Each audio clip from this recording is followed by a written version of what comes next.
What's up, Wildside besties and baddies? I'm Bailey. And I'm Chelsea, and we're here to walk you through the wild sides. From homicides to hosticides and everything in between. We're so glad you're here, so buckle up and enjoy the ride. We are back for part 2.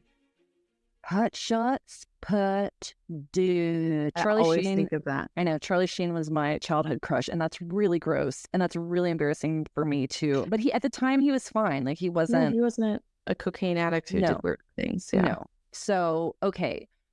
So far, I feel like we have Ronald and friggin', what's his name? Danilo. I feel like we have the third of the triple. I feel like they're triplets at this point. So we got Ronald Dominique, we got Danilo Restivo, and now their third brother and the tragic trio, Senior 800 Names Bar-Jonah.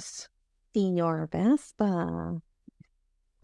So he has literally sat on, brutally raped, accidentally kidnapped, almost killed a bunch of children, had a spiritual reform. And so I didn't really know how to kind of formulate this timeline because now, so what happened, so his abuse of Sean was in 94 and the dropping of the charges was in 96. So there was still a lot that happened in those 2 years. Right. And in the middle of those legal proceedings for the sexual abuse of Sean, in the spring of 1995, Bar-Jonah had made some changes to his lucrative collectibles career. He began working in some fast food restaurants and started jumping around because he just wasn't good at what he did, right? He would argue with his coworkers, he would get fired. Yeah. And so at some point he ended up finding a midnight shift job at a fast food chain where he'd work in the back, where he prepped and deboned chickens for the next day. Fast forward a few months, and Bar-Jonah ended up working at a Hardee's fast food restaurant, and it's here where he ended up meeting a woman named Pam Clark. Okay. Arguably, this is going to be kind of a pivotal moment in Bar-Jonah's development as far as like his fantasies and his MO. Okay. And so this woman that he met, Pam, by all accounts, was really just a bizarre woman. I think that there was a lot of mental health there, but I'm not really sure. Okay. She was super intense and kind of nonsensical when she'd interact with others. But this is where she shared with Bar-Jonah that she practiced Santeria. That's so weird that we started. Santeria. I ain't got no crystal balls. If I had $1 million, well, I'd spend it all. That's so weird that we started this episode with Sublime. I know. Well, it was a subliminal message, I guess. Subliminal. And so I had to look it up because I'm not super savvy on this stuff. And so essentially, Santeria is a religious tradition of African origin that was developed in Cuba. And the practice involves worships, shrines, offerings, animal sacrifice, stuff like that. Okay. And I think that's where they roll out like the chicken bones. Yeah, maybe. Stuff I don't know. Like, I really do think that's part of it. And so Bar-Jonah, being the weird ass dude that he is, was just like, hell yeah, fuck yeah. Yeah. And he's like, I know all about it. And he was like, I know all about Santeria. And Pam was like totally impressed. Well, yeah, because he's item 5, conning and manipulative.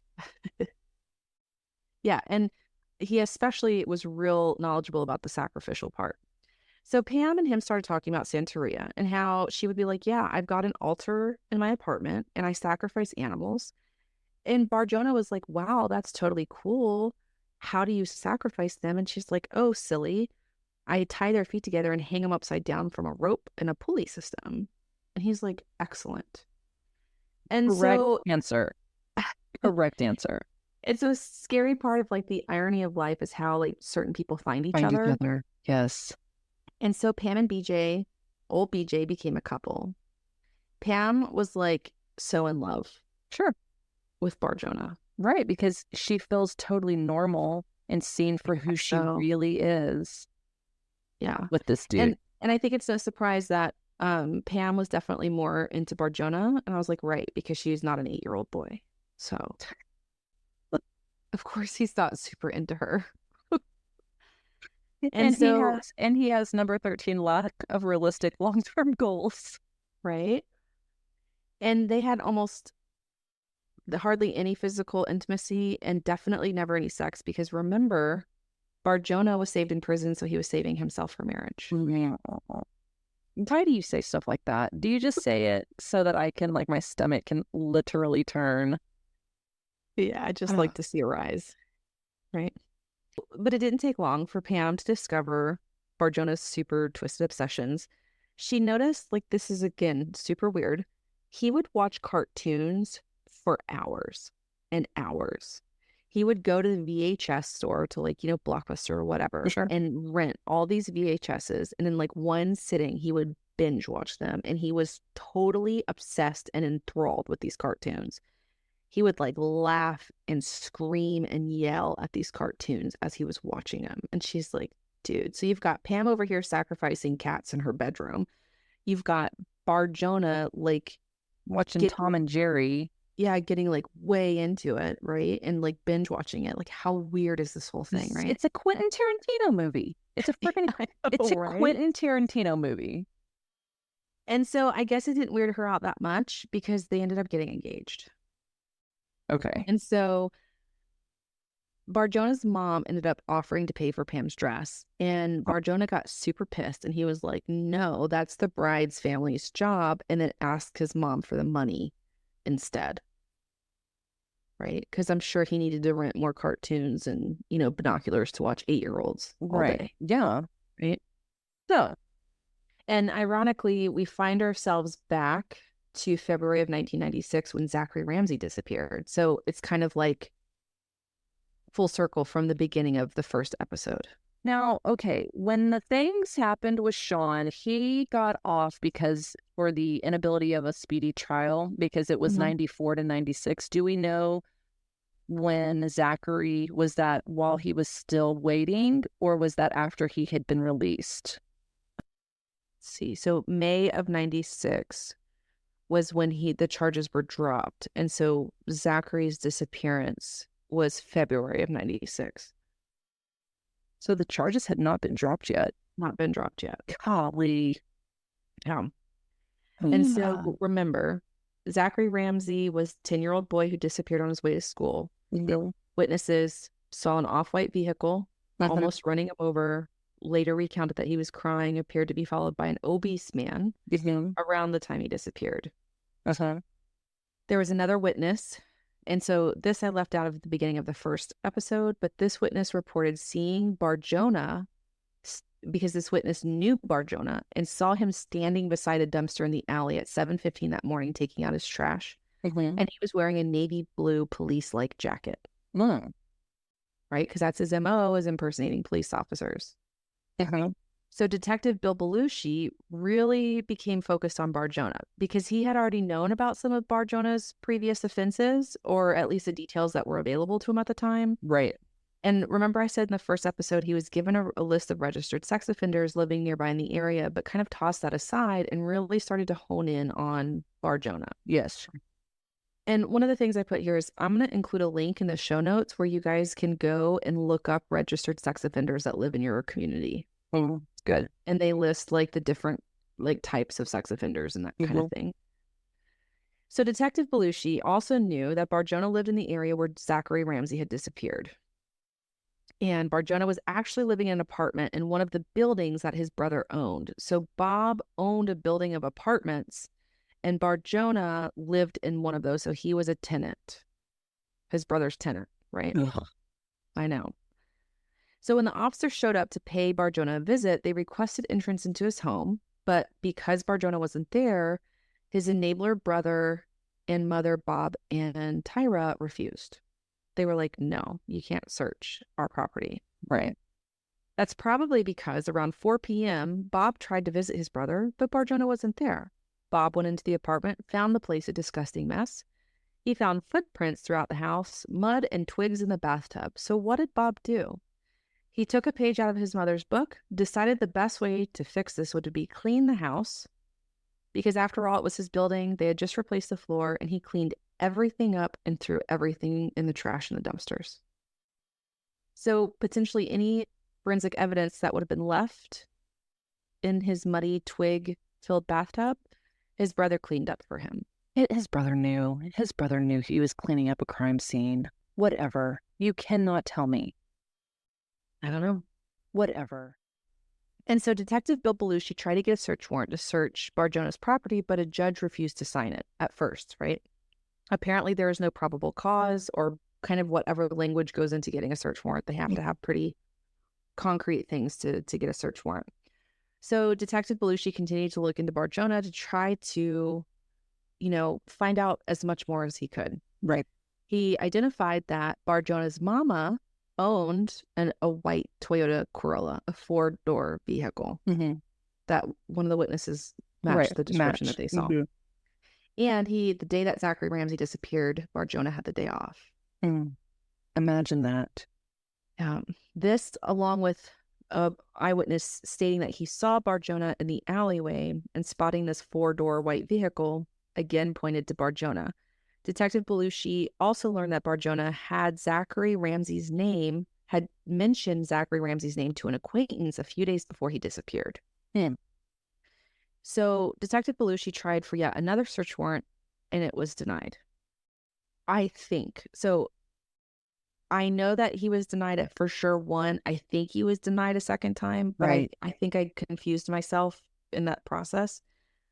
But at some point, it was just denied. They weren't legally allowed to enter his residence at that point. Right. Okay. And kind of a quick side note, guys. You have to understand, when Bailey and I research this stuff, we go through like hours or days worth of information.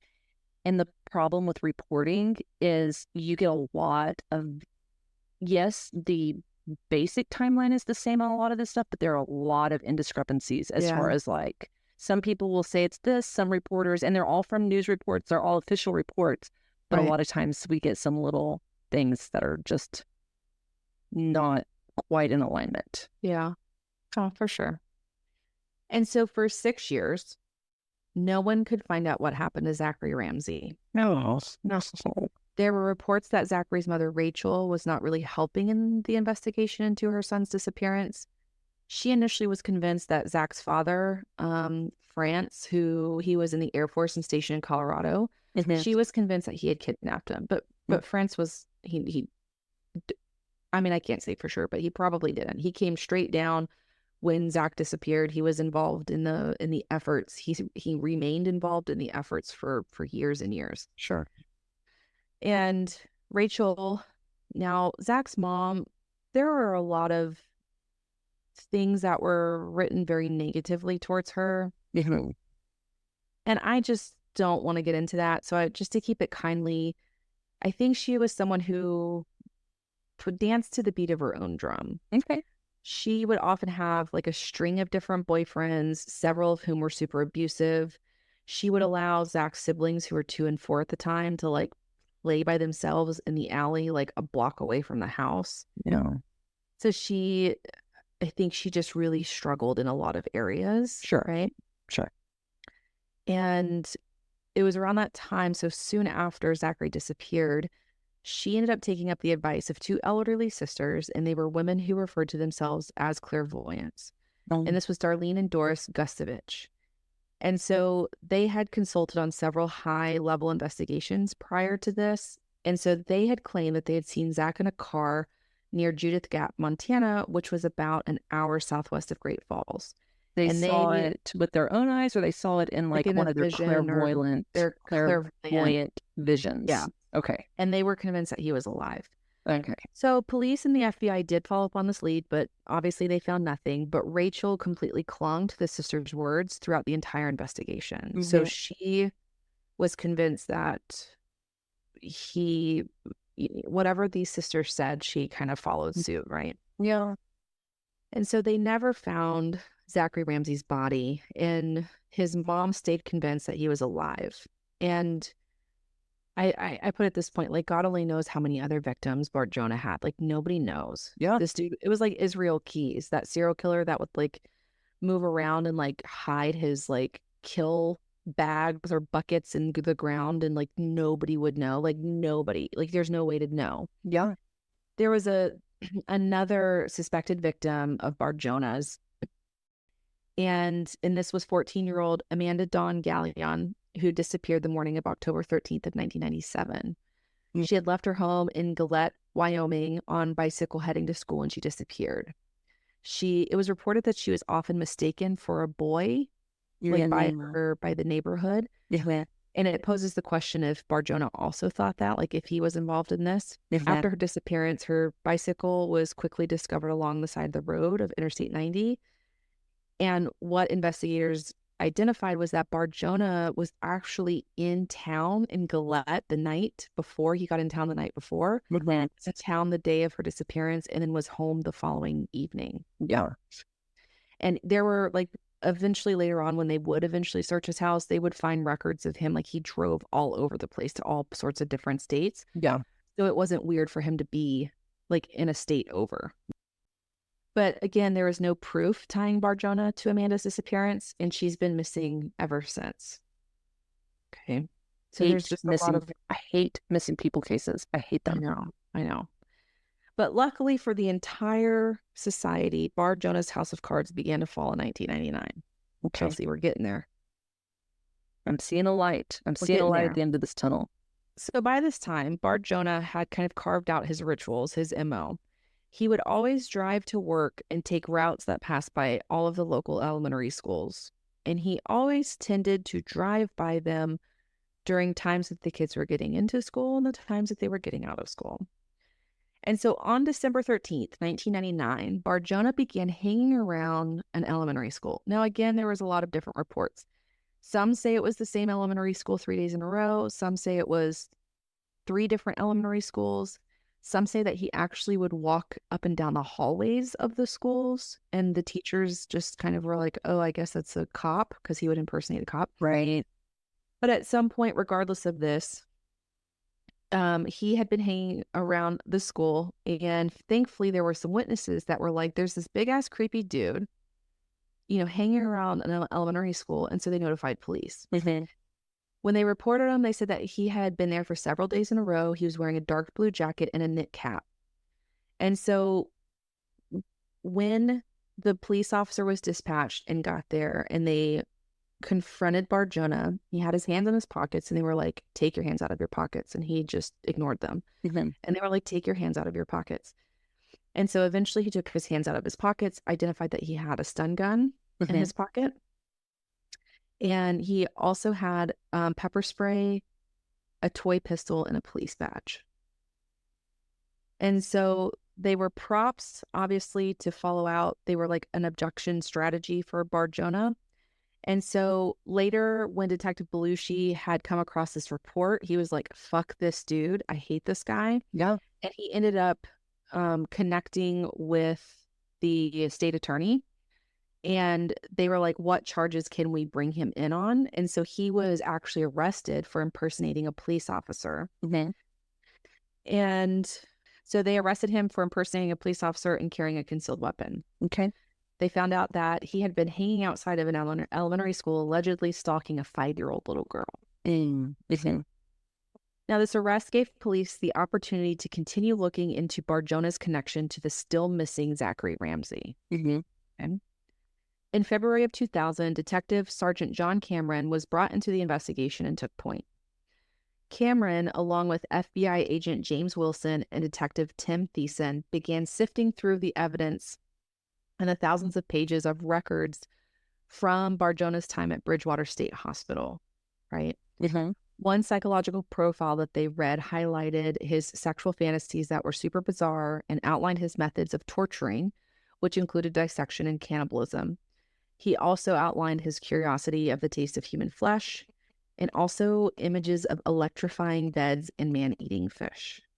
So dude's real on a whole nother level, right? Again, I feel like it's this weird fusion of like weird cartoons and like this dude, I don't know. And so luckily, due to the arrest of the impersonating a police officer, because it was part of a ruse to abduct and assault children, finally a judge approved a search warrant. Okay. And this is where shit starts to get a little crazy. The search warrant was granted for Bar-Jonah's new apartment as well as his mother's apartment with whom he had lived for years. The search warrant was specifically for impersonation objects, and during their search, police ended up finding essentially all the things implicating just nefarious stuff. Right. They found 2 coats, one dark blue, like a cop coat, another with a toy badge in the pocket, a second toy badge, a stun gun. Are you saying a badge? B-A-D-G-E? Yes. Okay. Like a cop badge. Sorry, I thought you said a toy badge. No. Sorry. See it as... Yes. No. Sorry. That's not his arousal. I know. Well, that's why I was like, what? He had what? A badge. Sorry. Okay. And a baseball cap reading security enforcement.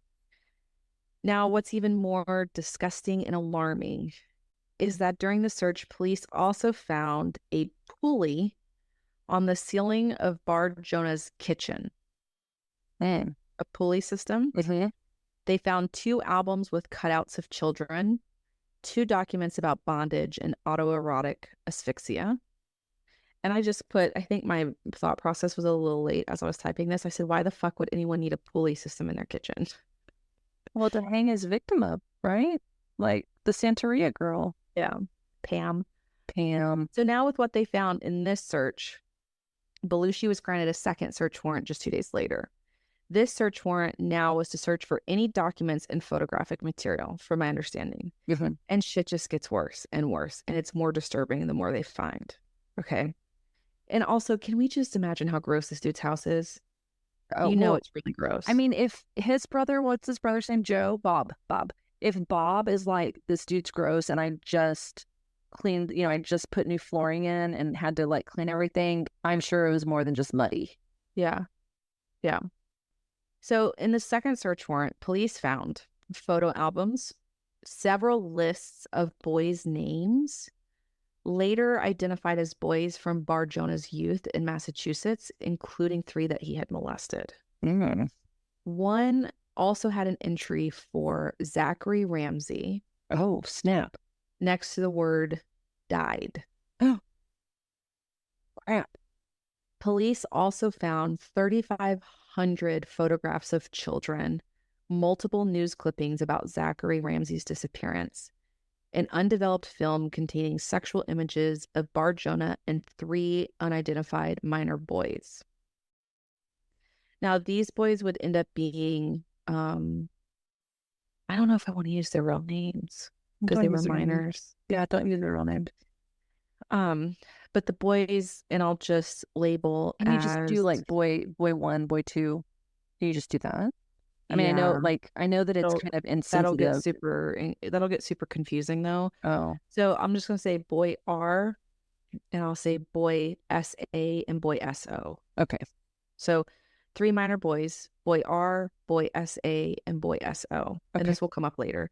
2 of whom lived in the apartment directly above Bar-Jonah. Yeah. Mm-hmm. And so in this search, police also found a large stained section of plywood in Bar-Jonah's garage, which had been scrubbed with bleach and also struck several times with a meat cleaver as if it had been used as a cutting board. Yeah. A luminol test in the same room revealed that the word TITA, T-I-T-A, had once been written on the floor, and this was tentatively linked to a boy named James Tita, but his name was T-E-T-A. But he was a 15-year-old in Massachusetts that they, who was found raped and strangled in Rindge, New Hampshire in 1973. So they think that he was also one of his victims. They weren't sure. Yeah. And so arguably one of the more disturbing things that they found were notebooks.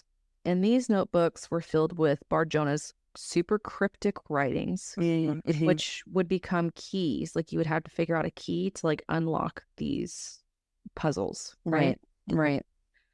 And so with the help of the FBI, Sergeant Cameron ended up cracking this weird code, which revealed really gross, nightmarish descriptions of torture, cannibalism, and murder of young boys. There was even a cookbook with recipes such as, quote, little boy pot pie, French fried kid, and little boy stew. Oh my goodness. The writings not only detailed the unimaginable, but also included macabre recipes featuring human body parts. And so some of the words in this weird puzzle crypto thing are phrases, I should say. Penises are yummy, barbecued kid, my little kid dessert, lunch is served on the patio with roasted child. The following pages of code included the words Nathan Benjamin Levi Bar-Jonah, BJ, Nathan, Nate, David Paul Brown, right, which was his birth name. Christian name. Yeah, little boy stew, roasted turkey, and ham. On the top left of the page was a year followed by a name and age, and on the right was a code. And that appeared to be a pseudonym. And what they ended up identifying is that there were 27 names on this list, starting with Mary back in 1963, the girl he played Ouija with, that he tried to kill. Ending in 1977.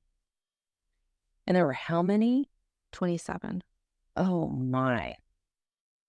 So Cameron, Wilson, and Thiessen started digging more and more into Bar-Jonah's past. And this is where they ended up speaking with Mary, the woman from Massachusetts. And that's where the revelation came that this was Bar-Jonah, right? They began tracking down the names on the list, and they found out 8 of them were known to be Nathaniel Bar-Jonah's earlier victims. Many of the rest were local children, and others were never identified. Oh my goodness. So now, after hearing all of this, I'm starting to get a really unwanted understanding of why you would have a pulley system in the kitchen, right? That's the only reason. It was believed that he secretly had been luring young boys from the area into his apartment before sexually assaulting them, before he hung at least one of them by the neck from his pulley system. It was learned that in the days after Zach Ramsey's disappearance, Bar-Jonah held cookouts for his neighbors in which he served what he called deer burgers, and all of the reports that it just smelled and looked disgusting. And he would just tell them that he hunted, killed, and butchered the meat himself. And like everyone was just like, no, you didn't. You don't have a hunting license. You don't have a gun. Like you don't do any of that stuff. Right. But the other weird thing is that credit card records suggest that he stopped buying food for a month after Zachary Ramsey disappeared. Stop it. Stop. So there's no concrete evidence of that. We're not really sure. Further inquiries seem to confirm the officers' fears that Bar-Jonah had likely killed and cooked Zachary and possibly other children. Oh my gosh. What a loser. Gosh dang. There's a former roommate of Bar-Jonah's that when he was interviewed, he said that he had seen a pair of bloody gloves and soiled boys' clothing matching Zachary Ramsey's at Bar-Jonah's apartment. And the other thing is that Bar-Jonah had also surprised people who knew him because he'd bring up Zachary Ramsey a lot. And at one point when he was with Pam, like one day out of the blue, Bar-Jonah brought up the missing kid, Zachary Ramsey. They were eating dinner and he said, someone probably chopped him up and threw him all over the forest and no one will ever find him. And she was just like, that's weird. Right. And so finally, there was hair and human bones that were found inside Bar-Jonah's meat grinder. And an excavation at a former residence uncovered 21 bone fragments belonging to what they believed to be a boy between 8 and 13 years old. The new owners of the house had replaced the pipe system because it kept getting clogged. So they couldn't go back and try to see if there was other kind of forensic evidence there. Yeah. But what they were able to collect, the bone and hair fragments, they sent it to a lab to hopefully have obtained DNA. Mm-hmm. When the results came back, it was identified that those hair and bones belonged to 2 different African-American males, but neither of them belonged to Zachary Ramsey. And he was biracial. Okay. But neither one of them, and they didn't also belong to any of the other suspected victims. So they don't know who it belonged to. Oh, gosh. So despite not finding a body, Bar-Jonah was eventually charged with the murder of Zachary Ramsey, as well as the kidnapping and assault for R, STO, and STA. Is that what I said I was going to say? Mm-hmm. Something like that. The 3 boys who were identified in the pictures that they found in the search. Right. Yeah. One of the boys confirmed that Bar-Jonah had invited them to a sleepover and then he had molested them. And so Bar-Jonah for this was charged with sexual assault, aggravated kidnapping, and assault with a deadly weapon, specifically in relation to practicing erotic asphyxia with one of the boys in the kitchen's pulley. So that's where that came from. Yeah. And so his arrest in 2000 sent shockwaves through the community because everybody was like, we can't believe that a violent sex offender and possible murderer was living around us and we had no idea, right? And so while in custody waiting for trial, Bar-Jonah ended up writing a letter to those 3 boys.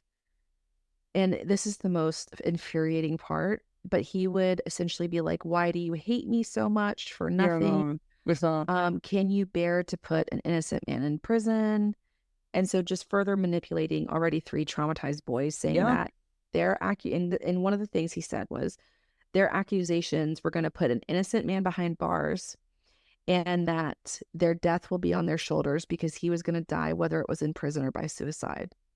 And so he essentially shamed them, saying that they should treat him better. And he was praying to God for their forgiveness and for their consciences to win and clear his name. Oh my goodness. What a dirtbag, right? Dirt bag. So finally, in February of 2002, the sexual assault trial was underway with the murder trial for Zachary Ramsey scheduled for May of 2002. So they were going to do them back to back. Mm-hmm. Prosecutors were seeking the death penalty, and they were painting the picture of a sadistic serial rapist and potential killer. Yes. Which he was. Yes, please. But Bar-Jonah, at no surprise to any of us, maintained his innocence. Shocking. Well, again, and you know what? I really am glad that you gave this list because I feel like so often that's the question that I have. It's like, why don't they just admit it? They know they're caught. Why don't they admit it? But again, it's like the failure to accept responsibility for their own actions. Pathological lying. Pathological meaning like they are convinced, right, of their lying. Right. Like they believe they're lying. They believe their lies, I should say. So that really is, callous lack of empathy. Because if you don't have any empathy, then why should you feel upset? Like, what should you feel upset over? It's not your fault. You didn't do anything. And so why would you confess to something you didn't do? Because you're a psychopath, right? Like, and so that's for normal people. I'm like, just confess, just let us know so we can give closure to the victims' families. Give closure to the families and find these victims. And they're like, it wasn't me. Yeah. So he was just like, I'm innocent. You poor boys are, being mean to me and, being an absolute disgusting predator. And so this was a super high profile case, naturally, right? Because Great Falls wasn't like a huge metropolis. It was a little bit smaller of a community. And so it just kind of really took the whole community by storm. And so BJ's attorneys argued that it would be impossible for him to get a fair trial in Great Falls, which they're probably not wrong, right? Everybody hated him. And so the court ended up agreeing with him, and the sexual assault trial was moved to Butte, and it was agreed that the murder trial for Zachary Ramsey would be moved to Missoula. Okay. So they were going to move him out of Great Falls. So after a long jury selection process, the sexual assault trial began on February 20th. Detective Belushi and Sergeant Cameron were called first, where the defense tried to poke holes in their investigative work. That's just what the defense tries to do. Sure. During his trial, 36-year-old Mary Petroni, remember, she actually testified and identified him as the man who had assaulted her and abducted her back in 1974. Even though the statute of limitations had expired for her and he could not be charged with that crime, it did absolutely give an understanding to the depth and depravity and long history of his crimes, right? Yes, it still matters. Yeah. The 3 boys ended up testifying in the trial. It was highly emotional to see these boys just completely break down and cry on stand. I mean, it was super overwhelming and traumatic for pretty much everybody involved, and it hit everyone in the gut. Yeah. And so after several days of trial, both the prosecution and the defense presented and rested their cases. It was up to a jury to decide the fate of Bar-Jonah. When the jury was excused for deliberation, it only took them 4 hours to reach a verdict. Right. The foreman handed a folded piece of paper to the bailiff, who handed it to the judge, to Judge Neal, who was presiding over the trial. He unfolded the verdict. You can do read it. it to himself. You can do it. Handed it back to the clerk, who read for the record, "We, the jury, find the defendant, Nathaniel Bar-Jonah, not guilty." You shut your whole mouth. But with a pinch of panic, the courtroom clerk cleared it up, saying guilty. She had read it incorrectly. Oh, gosh. Oh, gosh. You had one job. You literally... She was probably so embarrassed. Don't you know she was like, I'm so sorry. I'm so sorry. I would have died. I would have crawled into a hole and been like, I am so sorry. So the clerk continued to read the verdicts. He had been found guilty of kidnapping, aggravated assault, sexual assault, including charges that he had tortured one of the boys and hung him from the ceiling.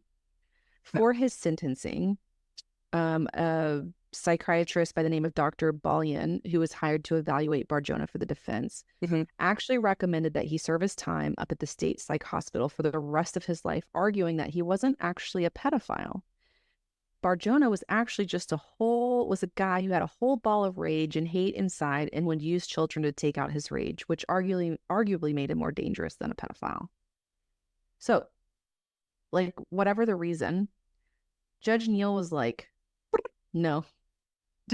So he was like, Nathaniel Benjamin Levi Bar-Jonah is sentenced to 130 years in prison without the possibility of parole. Thank you. Thank you, Judge. Thank you, kind friend. Yeah. So for the sexual assault trial, he got 130 years. He still had the potential murder trial. And so the murder trial was now to take place in May of 2002. However, Zachary Ramsey's mother, Rachel Howard, still refused to believe that her son was dead or that Bar-Jonah was in any way related to the disappearance. Oh my gosh. Oh my gosh. The psychic sisters, by this point, convinced her that Zachary was living in Italy. And she even went to jail and visited Bar-Jonah. And she was like, "Did you kill my son?" And he was like, "No." And she was like, "I believed him." Okay. All right. Okay. So even though she was initially supposed to be a witness for the prosecution, her claiming that she still believed Zachary Ramsey to be alive, well, this was kind of all it took to kill the case, right? And so a motion was filed and the murder charges were dismissed. It was all over before it started. Bar-Jonah spent the next 2 years waiting to be released on appeal. But on the morning of December 7th of 2004, a 5-panel judge rejected all of his appeals. They were like, no. Thank you. Thank you again, kind, gentle readers. Thank you, gentle judge members, parole judge members, makers. judge makers. So he was going to die in prison. Good. While incarcerated, Bar-Jonah was in solitary confinement and couldn't go anywhere without an escort. Good. In his cell, he watched his small TV, he drank powdered cocoa, wrote his pedophile pen pals. No.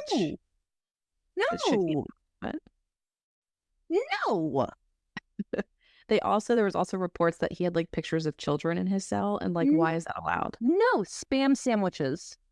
Spam sandwiches is all you get. And Bailey will tell you what it'll do to your soul. It will break you. Right? It'll break you. It'll break you. And you'll open that lunchbox one of these days, and it'll be a spam sandwich made by our sweet, sweet Grammy who thought she was doing the right thing, and it will break you and you will cry. I cried. And so it's no surprise that due to his super unhealthy lifestyle, he ended up developing diabetes.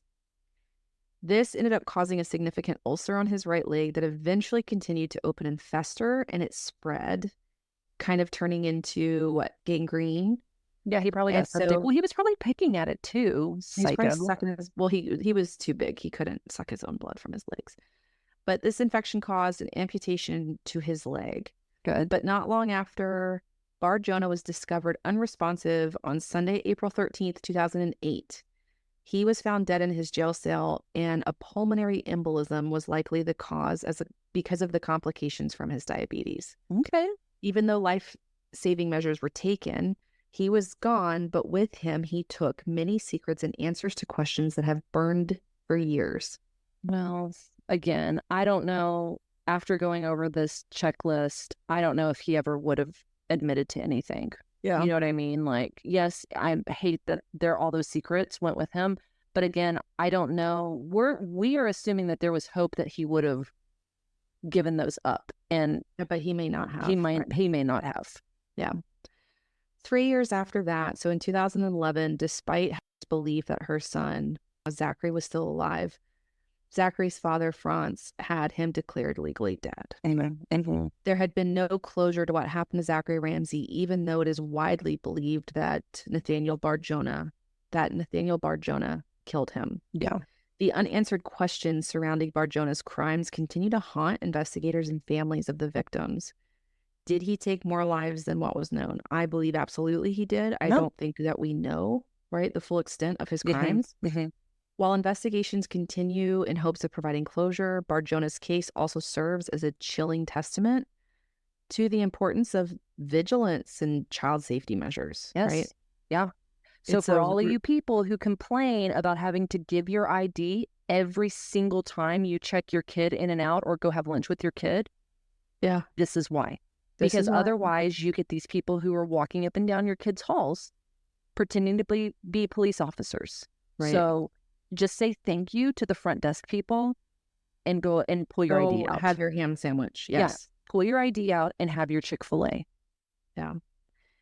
And the last thing I'll say is this whole thing is a horrific reminder that, I get into this whole, we shouldn't call them monsters, but that really bad people can walk amongst us and that protecting the vulnerable remains a constant societal responsibility. Sure. I mean, we were told a lot of times growing up that we were acting stupid or we were acting dumb, right? And I remember a couple of times where it's like, and this was infuriating because mom and dad would be like, and you're not dumb, you're not stupid, but what you're doing, you're acting that way. And I think it falls in line with this. It's like, okay, can we in good conscience call him a monster? Maybe not, but you're acting monstrous. Monstrous. Right. Monster Squad. So that is the really terrible and baffling and sickening and confusing, infuriating case of the likely psychopath, Nathaniel Benjamin Levi Bar-Jonah, or David Paul Brown, as he was better known. So, well, how'd you like them apples? I mean, again, I think it highlights why. It also highlights when people are like, oh, the world's so bad. It's like, when I was growing up, we could ride our bikes to school and nothing would happen. And nowadays, and I'm like, no, when you were growing up, you would ride your bike and you'd disappear. Like, seriously, though, like, if you look at it statistically, I read an article one time and it was like, statistically, there were more serial killers, in like the 70s and 80s or something like that than any other time. And I'm like, guys, like, we are more safe now. And I get that people can jump on here and be like, that's not right, blah, blah. But a lot of it is, we are safer because of these people and because of these hiccups and because of these flaws in the system. We are now safer because of these jerk hats. Like, oh, definitely. What's his face? And definitely, like, it's these stories that honestly give me motivation to, like, actually do something if I end up being a witness to something. If I'm like, that's not right. Yeah. Like, I don't mind, and I don't think the police, most of the police are going to mind if they show up and you're like, I have a reasonable suspicion about this. And if they investigate it and it's like, no, that's really his parent or his dad, then it's like, my bad. My bad. And I'm sure that parent, like, if somebody called the cops on me and they're like, this woman's taking this child, I would be, flustered and overwhelmed and shameful and guilty and all these things for having all of this ruckus happen. But at the end of the day, I would appreciate the fact that that random person cared enough about, the baby, about my daughter's life. And so, well, I've been seeing these things because, as most of whoever doesn't know, I get all of my entertainment /news/ recipes off of TikTok. That's just the life I live right now. But one of the things I've been seeing is that they do these child experiments, right? In meaning, it sounds like, oh crap, child experiment. They will stage a kidnapping in open sight, or they'll stage, an attempted like, hey, come with me and get in my car. I know your mom type of thing. And they video how the just general public reacts to people literally running up and grabbing a kid and running down an alley. And so many people look, kind of shake their, like, whoa, that was weird, and keep walking. Yeah. I mean, they will just show clip after clip after clip of the same person, same kid, right? Like they're doing it over and over to see how the general public responds. And you'll have one person, and it's usually like this 80-pound little woman who starts like, running. You can't do that. Yeah, she is like full-fledged running. Like, no, stop. Or it's usually like, what are you doing? Those dudes that, are like the gruffest and toughest looking, that are just like those biker guys that are like, put it down. But I don't know. I don't care who you are. I don't care whose kid that is. That could be your kid. Put him down. Do something. Say something. Yeah, we need to go ahead and say, we'll catch you on the flip side, because these are soapbox. This is soapbox from me. This is soapbox town, y'all. Soapbox town. Isn't this totally wild? This crazy shit. Yeah, don't enable your kids. Discipline your kids. Do it. Report stuff that's bad. If you find your child strangling another child down in the basement over a Ouija board, you should definitely get that checked out. Just go take them to counsel. Take them to have counseling. You know what I mean? Just do anything. So walk away and be like, oh, it's okay. It's fine. And I get that. Those are tempting things. It's tempting to be like, it's not a big deal. It's tempting. Yeah. I get that. Don't do it. Don't do it. We will support you in your attempts to be better parents and be better people.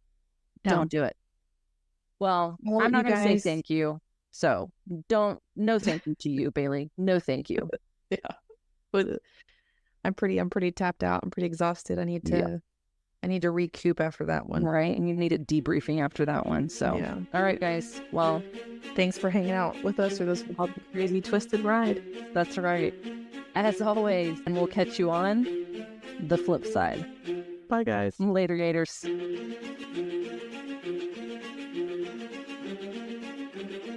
Hey, Wildside Tribe, don't forget to follow us on Instagram and Facebook at Wildside Podcast. Make sure to tune in on Wildside Wednesdays. New episodes will drop each Wednesday at 6 a.m. Eastern Standard Time.